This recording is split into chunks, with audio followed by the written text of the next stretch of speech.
Welcome to the Live Squawk podcast, where professional traders, investors, and market insiders get the unfiltered insights that matter most. Stay ahead of the curve with expert interviews and exclusive market commentary.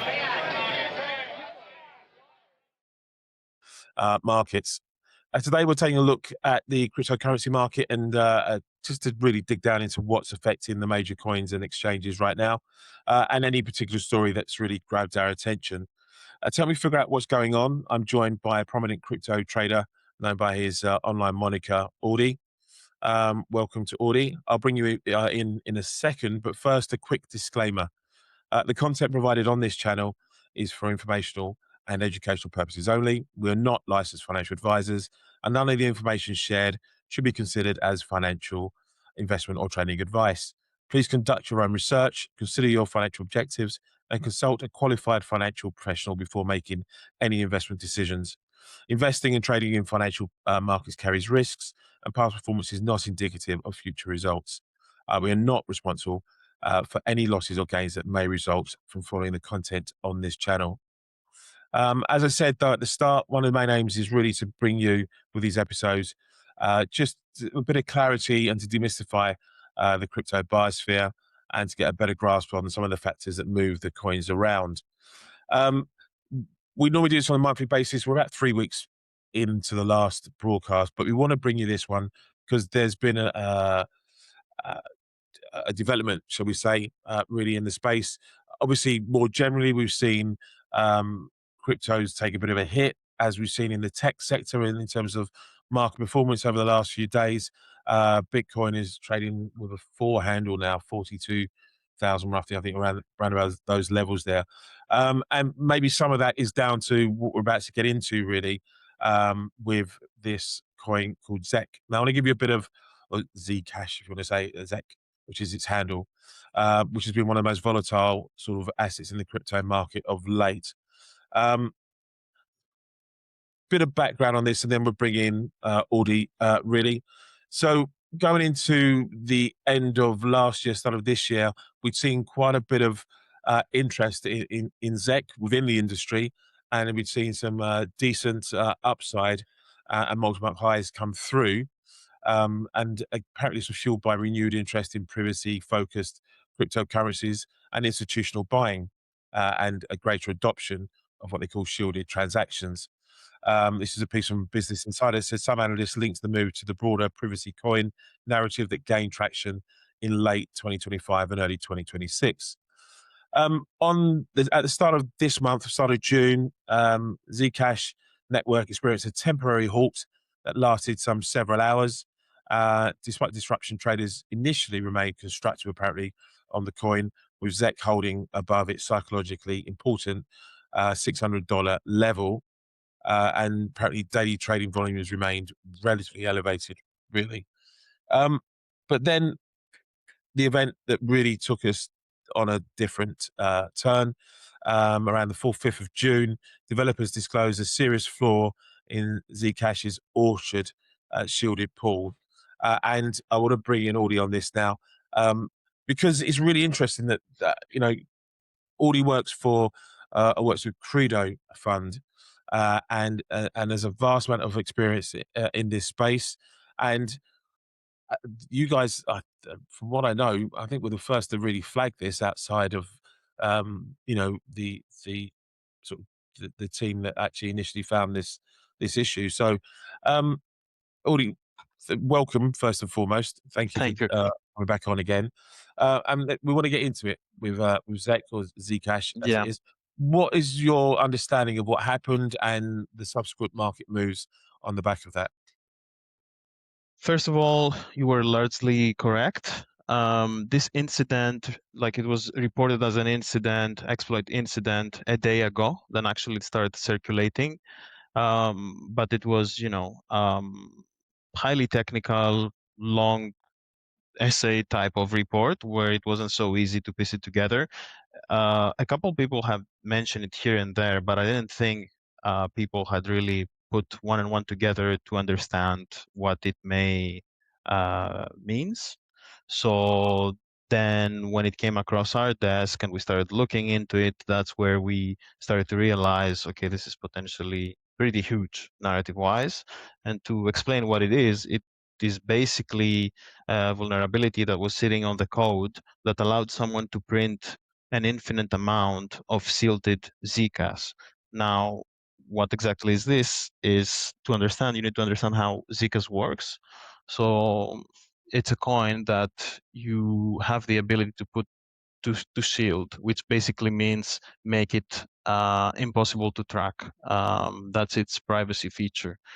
So basically, there was this exploit allowing to mint as much of that you wanted, which obviously is pretty bad, right?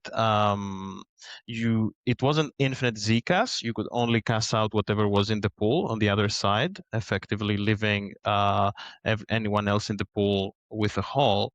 Um, and it's important to say that only the developers disclose this, right? So Right. practically this didn't this wasn't exploited. The problem is that due to the cryptography and the private nature of the chain, there was no way to know if someone actually took advantage of it or not. And this was there for 4 years. So you were right that when we picked it up and pieced it together, we were one of the first to flag it. And at the same time, the main developer posted another, let's say, like a few minutes later, right? Mm. Posted another report on what happened, and I think that made it worse rather than better. Because among the things he disclosed was that, let's say, a lead security researcher of theirs simply put the code base. Well, I'm oversimplifying a little, but he put the code base against Opus from Claude, asked for a specific type of bug, and they found the exploit that was sitting there for 4 years. So that Okay. obviously went viral overnight, especially considering how popular Zcash has been, and we saw this tremendous minus 50% move overnight. I mean, and just to extrapolate that really for the sector and for similar kind of coins, obviously it was a death blow for them as well. So we saw obviously a contagion in the space as well, didn't we? In that sense. Yeah, I think to an extent, narrative-wise and contagion-wise, since so many people were long or bidding Zcash, and Sure. also I think it just exacerbated this fear that the whole space is more vulnerable now with the AI acceleration with hacking, and I Right. think it was together that we mentioned a large amount of these hacks are social engineering related. But this one, for example, was Sorry, could you explain that a little bit? Just going to that for the social engineering aspect.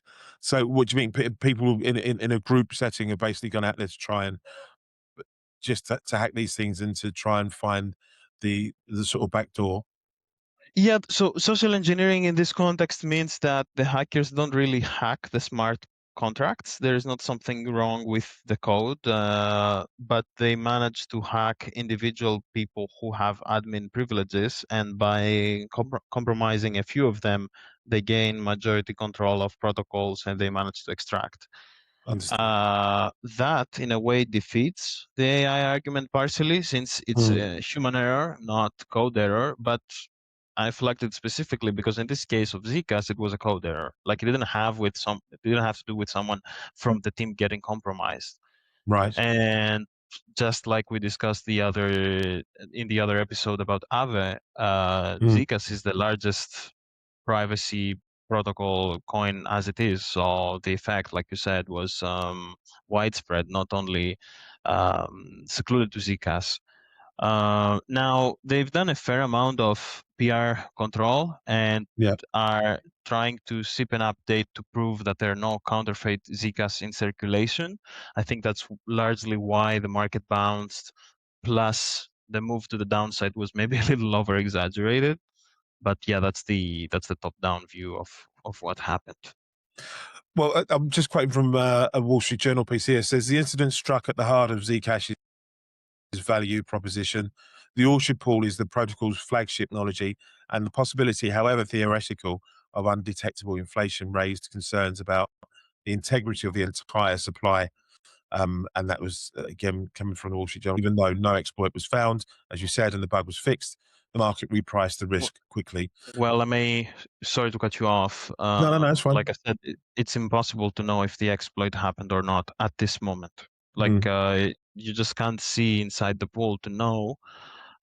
They said there was no exploit based on heuristics, but the more formal verification will come in few weeks, where they're gonna ship some kind of upgrade which will allow you to verify the entire supply that it's sound. Okay. But even like you said, however theoretical, right? Even 0.1% that this happened, the value of Zcash would drop close to zero. Right? If you think about the reasons that made Bitcoin great, about scarcity and the hard-coded supply and all that, imagine that gets, uh, Compromised. yes. So Zcash was writing this narrative that is like Bitcoin with more of a private original ethos, plus no Michael Saylor overhang. Yeah. Okay. And that obviously got dispelled to a large degree after this incident. Again, and looking at this more existentially, does this create more doubt as an investor for institutions? And does this do you see this repricing as ultimately a good thing to sort of maybe stop this inflation, or to stop this bubble at so we're things are getting priced now, coins are getting priced on a better value model, as opposed to just, as you saw back end of last year, where sort of Zcash was just flying. Is this bringing it down to earth and just making it um, ultimately a better investment, a better security, well, not security as such, but a better coin ultimately? Is this a good thing ultimately, or do you see this just open up vulnerabilities for this particular sector of coin? I would say it's a mixed outlook. What Right. you presented is mostly what their team's line. It makes some sense in the sense that if truly there was no exploit, we'll put this behind us. It will be forgotten, and everybody got a big lesson in security and auditing and whatnot. But on the flip side, it seeds this fear that at any point, even coins as old and established as Zcash could have like a vulnerability like this sitting there for years. Yeah. So I'm not really sure what the balance there is. I think it's subjective in the end. But yeah, it's worth mentioning that along the years there have been similar incidents on even Bitcoin many years ago, or other large coins, and now they're forgotten. So Exactly. Agreed, obviously John. the drama and one of the things we realized with this upon breaking this headline is like how some headlines can create so much engagement and drama, like the sheer thought of, oh, someone could have minted infinite of this coin that's up um 10 1000 or so percent, just creates so much room for discussion and spreading. So it spread like wildfire. It was so wild to wake up and see you know um such a drop. But yeah. I want to hear from your perspective, though. When you guys discovered this, or you saw this in there and goes, "Oh my god," was there a second guessing yourselves? Just go, "Can I? Is this something to trade on?"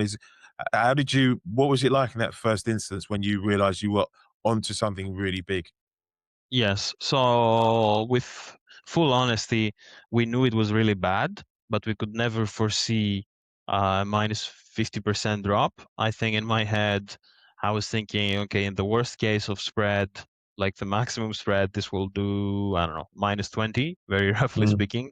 So we saw an opportunity and we traded it, but really didn't expect what we woke up into. This goes hand in hand with what I said, how much buzz certain headlines can generate yeah, depending on the asset and depending on how much it's trending and the potential for drama. Uh, but like you said, being yeah, first to it, the it news. was it was hard to see. I mean, we knew it was bad, but then Mm. when you open Twitter the next day and you see everyone asking question like, "Oh, so this super popular coin, could have been infinitely exploited for years now, and we are, to trust that they didn't, or that the developers who fixed it didn't mint some Zcash themselves and having thousands of likes. It's hard to envision this kind of virality, but I guess we knew it was bad and compromising for the narrative. Yeah, fascinating. So we'll keep an eye on that story uh, and see where that goes in the sort of weeks and months ahead. I want to get on to strategy as well, because we Mhm. talked about strategy last time around STRC, and we've had more news from them lately. What's the latest on STRC, and what have you seen and over the past sort of two? I get there was a story out I think last week, wasn't there, on strategy? Another announcement from them. The update on the dividend payment, you mean, or Yes, yes, yeah. Yeah, so he did this, so STR's Michael Saylor did this, so the peg to 100 is more stable. For those who have been watching, STRC traded down to $90 on Friday before the close. So 10% off, let's say, where Saylor has as a target and is able to raise money through to buy Bitcoin. I think the simple story on this is that the market is realizing, well, maybe with some lag now that prices dropped so much, that Saylor has hit some kind of equilibrium where he can't buy more. He's not yet forced to sell to pay right. dividends, but he doesn't have this leeway and freedom to eat through the equity or through these preferred dividends at such high yield. So Bitcoin and MSTR and STRC are getting priced accordingly. Now his hands are mostly tied. Whenever Hmm. Bitcoin drops, there are doubts on whether he will be able to pay these dividends down the line. It's a bit cyclical, Bitcoin Mm. drops, and STRC depegs, MSTR drops, Bitcoin drops more, and vice versa when we go up. But in my opinion, these are the signs we've hit some equilibrium. When people are not buying 11, 12% a year yield, um, even at the discount on the preferred.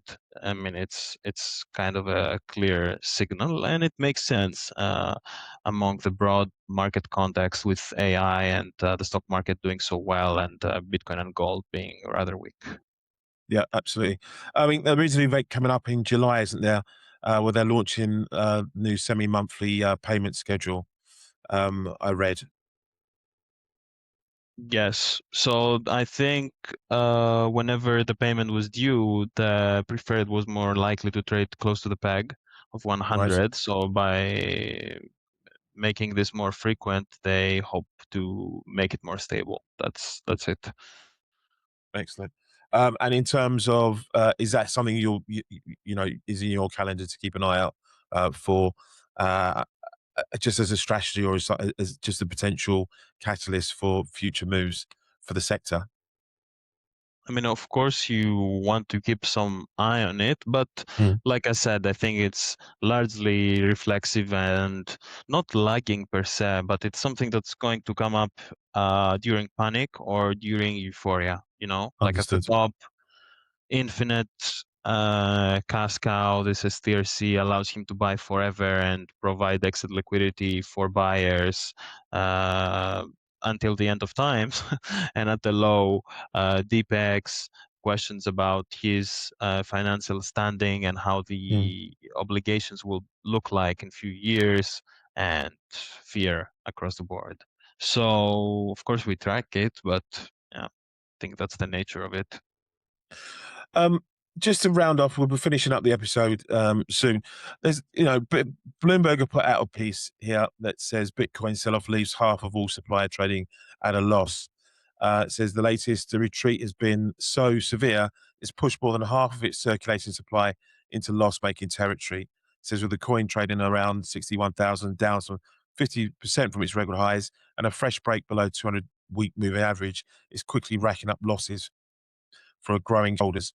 And it says for the first time since late 2022, more than 50% of the coins trading are doing so below their purchase price, according to Vettel Lundi at K33 Research. Do you worry for, and this is again one of those sort of questions you can't really answer, but I'm going to ask you anyway. Do you see any underlying concerns for Bitcoin, or is this really, again, just part of what we're seeing as this market finds its feet, as the whole of the sector really starts to settle and start trading more like I'm not going to say a real security, but just more as a reliable and dependable security? Do you see this as a ultimately a good thing for Bitcoin and more generally for the sector? Again, my answer would be somewhat in the middle. I think this like you said, worrisome things that are rising up now were there since a few months, if not years, if you're being super proactive. Like they're just coming up the surface now because the price is low, but even a month ago we were trading at 82K. The um, um, problem around quantum computing, for example, was the same. So, or around altcoins and having some value accruing business or not was the same. So the problems are just circulating now due to price. But yeah, of course, I'm not worried, let's say, but I think that the industry has to innovate to keep going. Bitcoin has to address some key problems like the quantum threat. It is known that Bitcoin devs can be a bit um, slow to adjust or not very open, let's say, to innovation. So a Okay. lot of people are worried about will the Bitcoin dev community will be able to come together and ship some solution fast enough before we have quantum computing, and respectively for altcoins, will the industry be able to pivot to healthy tokens like Hyperliquid's one or a few others? And by healthy, I mean tokens that have a reason to exist in like something more than just decentralized governance, and like Sure. they're sharing revenue. I don't want to strictly say acting like some kind of security because the industry is traumatized by this, but something of that sort. I think it was Sure. not a shock, but a slow and big realization that most of the tokens have zero reason to exist. I mean, like 90% plus, 95. Right. Yeah. So if that gets fixed and Bitcoin solves the quantum problem, the future can be super bright. If not, I think the industry will be in a neutral to recessive territory for a bit of time. But yeah, like I said, these things are always cyclical. All of Yeah. these things were true half a year ago, and we were above 100K. It's a very, very good point. And I guess in that sense, the macro picture still plays a part in directional, the direction for crypto at the moment. Obviously with everything we're seeing, this little dip we've seen in the tech sector and this bout of selling we're seeing for techs at the moment. Obviously the ongoing crisis in the Middle East as well. I mean, cryptocurrencies they don't operate in a vacuum. And the more we get the institutional guys involved, then the more there must be some sort of influence from the macro scene, from other sectors that plays a part, I guess. Yes, for That's sure. a reasonable assumption, I guess. Okay, listen, Audi, thank you so much for just breaking that news to us. And again, it's just incredible. You guys are at the forefront of of that price discovery, of that of the news scene in the crypto space. So, where can people find you guys? Obviously, you have your own Discord channel. People can come and find you at Credo and find you there, I guess, and on the social media platforms. But we'll put out any links so people can find you as well on there. Yeah, thank you. And again, we'll do this next month, and if there's another story, we'll bring that to you beforehand. But thank you all for listening. Audie, thank you for imparting some knowledge and just a bit of that industry knowledge, which is greatly appreciated. So thank you very much. Thank you for having me. Fantastic. And we'll see you again next month. See you guys. And yeah, see you soon.